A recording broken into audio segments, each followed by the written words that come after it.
ప్రేమ, యేసుని ప్రేమ.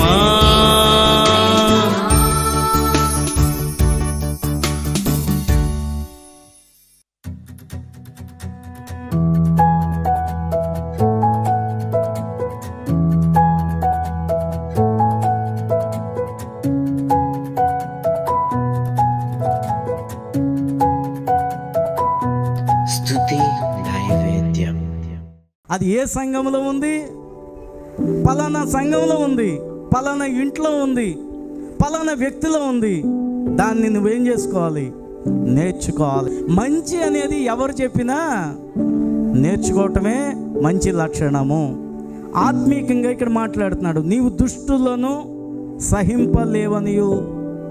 చూడండి, దుష్టులను సహింపలేవనియు అంటే ఎవరైనా దుష్ట కార్యాలు చేస్తే నువ్వు ఊరికినే ఉండటానికి వీల్లేదు. మొన్న ఒక అమ్మాయి సాక్ష్యం చెప్పింది, కుమారి. వాళ్ళ ఇంటి ఎదురుకుంటే కుర్రోడే సిగరెట్ కాలుతున్నాడట, ఊరుకోలేకపోయింది. ఏం చేసింది? గద్దించి బుద్ధి చెప్పి, ఒరే మీ అమ్మతో చెప్తాను అన్నదట.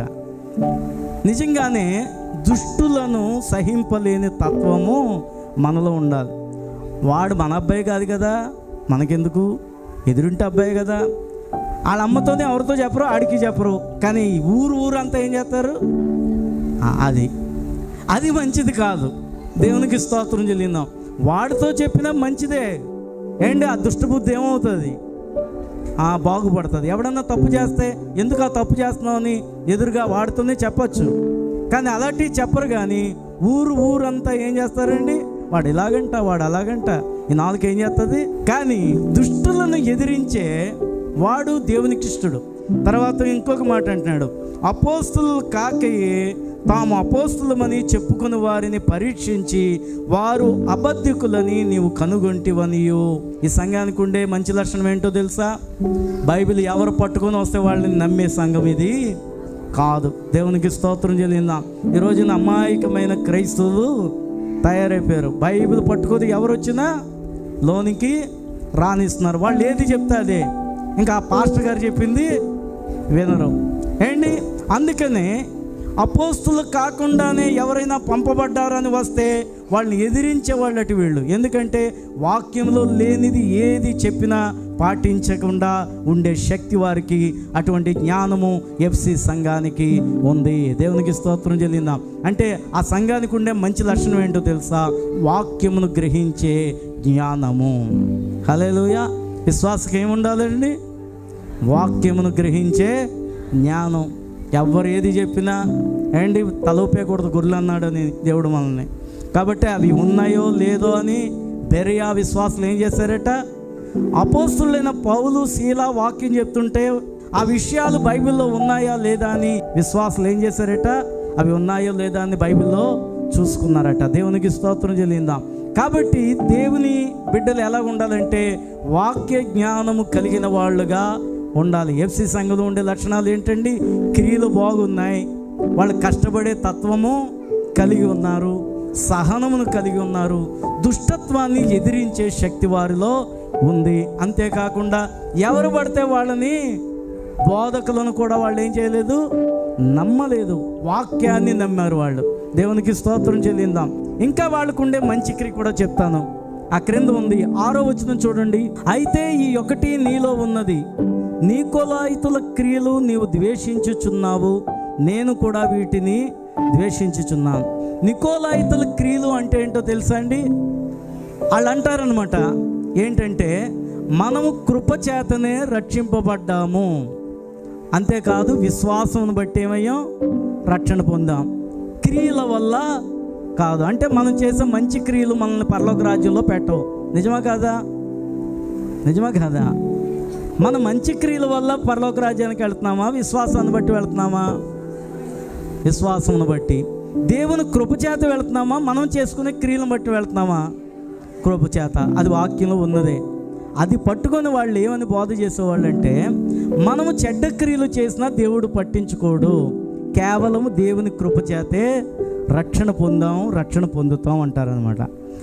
అలాంటి వాళ్ళని వీళ్ళు ఏం చేస్తున్నారట? ద్వేషిస్తున్నారు. అది నాకు ఇష్టమే అంటున్నాడు. కృపచేతనే, విశ్వాసం చేతనే దేవుడు రక్షించుకుంటాడు. అయితే మన క్రియలు కూడా ఎలా ఉండాలి? అందుకనే యాకోబు అంటాడు, క్రియలు లేని విశ్వాసము మృతము. ఆ మాటను వీళ్ళు కొట్టివేసి, మనం ఒకవేళ పరిశుద్ధత లేకపోయినా సరే దేవుని కృప చేత రక్షణ పొందుతామని నికోలాయితుల బోధ అన్నమాట. నికోలాయితుల బోధను మనం ఏం చేయాలి? ఇప్పుడు అది ద్వేషించాలి. దేవునికి స్తోత్రం చెల్లిందాం. సాతానుడట మనల్ని ఏం చేస్తాడు? సులువుగా చిక్కులు పెడతాడు. అందుకనే త్రాగినా పర్వాలేదు, వ్యభిచారం చేసినా పర్వాలేదు, దేవుని ప్రేమను బట్టే కదా, దేవుని కృపను బట్టే కదా, మన పరిశుద్ధత ఏమన్నా మన పరలోక రాజ్యంలో పెడతాదా అని చెప్పే బోధ నికోలాయితుల బోధ. అందుకని దేవుని సంఘము ఈ కడవరి దినాల్లో మనం ఉన్నాం కాబట్టి ఇలాంటి విషయాలన్నిటిని కూడా జ్ఞానముతో ఆలోచన చేసుకోవాలి. దేవునికి స్తోత్రం చెల్లిందాం. ఇవన్నీ దేవుని సంఘములో, ఎఫ్సి సంఘములో ఉండే మంచి లక్షణాలు. అయితే ఇన్ని మంచి లక్షణాలు ఉన్న సంఘములో చెడ్డ లక్షణం ఏంటి అంటే చూడండి ఒకసారి, 4వ వచనం. అయినను మొదట నీకుండిన ప్రేమను నీవు వదిలితవని నేను నీ మీద తప్పు ఒకటి మోపవలసి ఉన్నది. నీవు ఏ స్థితిలో నుండి పడితవో అది జ్ఞాపకము చేసుకుని మారు మనసు పొంది ఆ మొదటి క్రియలను చేయము. అట్లు చేసి నీవు మారు మనసు పొందితేనే సరి, లేని ఎడల నేను నీ యొద్దకు వచ్చి నీ దీపస్తంభమును దాని చోట నుండి తీసివేతును.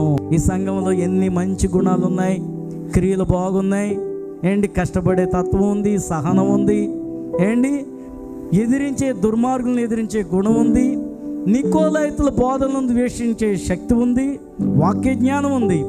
కానీ ఈ సంఘం ఎదిగి ఎదిగి ఏం పోగొట్టుకుందంటే ప్రేమను పోగొట్టుకుందట. ఏం పోగొట్టుకుంది? దేవుడు అంటాడు, కొరింథీయులకు రాసిన పత్రికలు ఏమంటాడు తెలుసా? ప్రేమయే అన్నిటికంటే శ్రేష్టమైనది. హల్లెలూయా. సంఘంలో మొట్టమొదటి ఏముండాలి?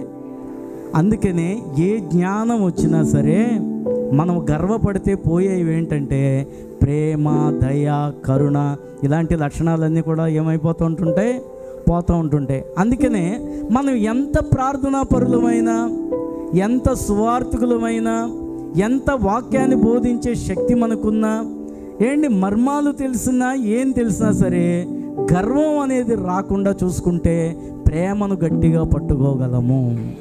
దేవునికి స్తోత్రం చెల్లిందాం. ఏముండాలి మనలో?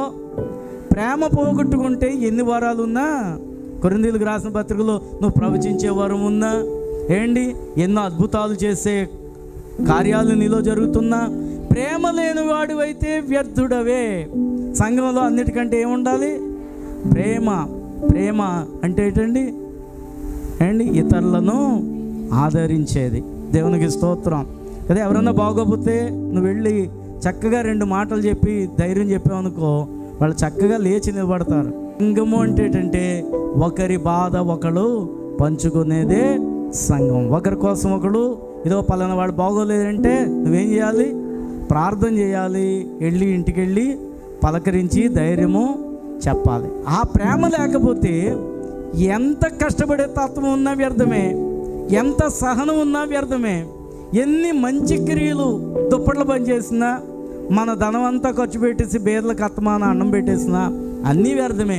అన్నిటికంటే ప్రాముఖ్యమైనది ఏంటంటే ఆదరించే ప్రేమ ఉండాలి. దేవునికి స్తోత్రం చెల్లిందాం. ఆ ప్రేమ లేని సంఘం కింద మారిపోయిందట ఎఫ్సి సంఘం. దేవుడు ఏమంటున్నాడు? ఆ ప్రేమను నువ్వు గట్టిగా పట్టుకోకపోతే నీ దీపస్తంభం నీ నుంచి తీసివేస్తాను. దీపస్తంభం అంటే ఇంక రక్షణ. ఇంకా ఆ దీపం ఏమైపోద్ది? ఇంకా ఆరిపోద్ది. సంఘాలతో దేవుడు చెప్తున్నాడు, చిట్ట చివరి మాటలు చెప్తున్నాడు. రాబోయే కాలంలో మనం అందరం పరదైసులో ఉన్నాయట జీవవృక్ష ఫలాలు కదా. చనిపోతే పరదైసుకి వెళ్తామంటాం కదా, అక్కడ తినిపిస్తాడు, నువ్వు నిత్యం బ్రతకడానికి తినరా అని కదా. అన్నిటికంటే కావాల్సింది జీవవృక్ష ఫలాలు. దేవునికి స్తోత్రం చెల్లినాం. ఎవరికి ఇస్తాడట? జయించేవానికి. ఈ బిడ్డలుగా మమ్మల్ని రక్తమిచ్చి కొనుక్కున్నావు ప్రభువా. ఇక్కడ వరకు మమ్మల్ని కాచే దేవుడు, కాపాడే దేవుడు. ప్రతి విషయాన్ని చక్కగా గ్రహించి నీ మార్గంలో మేము చక్కగా నడిచే భాగ్యము మా అందరికీ నీ దయచేయండి. వాక్యాన్ని గ్రహించే జ్ఞానమును అనుగ్రహించి నాయన మమ్మల్ని నీ సంపూర్ణతలోనికి నడిపించండి. యేసు నామమున ప్రార్థన చేయించున్నాం తండ్రి, ఆమేన్. ఈరోజు పెళ్లి రోజు జరుపుకుంటున్న దామోదర్ను, ఆశాను దేవుడు దీవించి ఆస్వాదించి వారి దాంపత్య జీవితంలో ఇంకా మంచి ఆరోగ్యమును, ఐక్యత, ప్రేమ, సమాధానాన్ని దేవుడిచ్చి అన్ని విధాల దేవుడు ఆశీర్వదించి వర్ధిల్ల చేయును గాక. God bless you. Happy wedding anniversary Damodar, Asha. జిహ్వఫలము అర్పింతు సన్నిధిలో, జిహ్వఫలము అర్పింతు సన్నిధిలో, స్తుతి ధూపము వేయుచు కీర్తింతు నీ నామము, స్తుతి ధూపము వేయుచు కీర్తింతు నీ నామము. పరవశమైతి నీ రూపం నాలో కదలాడెనే, పరవశమైతి నీ రూపం నాలో కదలాడెనే. ఆనందగానాలతో నా యేసుని స్తుతింతు, ఆనందగానాలతో నా యేసుని స్తుతింతు.